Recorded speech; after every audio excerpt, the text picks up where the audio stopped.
లోకము ఆశపడకున్నట్లుగా నటనలు కానీ సినిమాలు కానీ ఇంకే వైపు చూడకుండా ఆశీర్వాదకరంగా దీవెనకరంగా మార్చమని కోరుతున్నాను.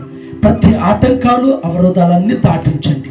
నీ కుమారుడు నీలో దినదినము ప్రార్థనలో వర్ధిల్లతడు చేయమని యేసు నామమున అడిగి వేడుకుంటున్నాము తండ్రి. ఆమేన్. ఆమేన్. చప్పట్లు కొడదాం.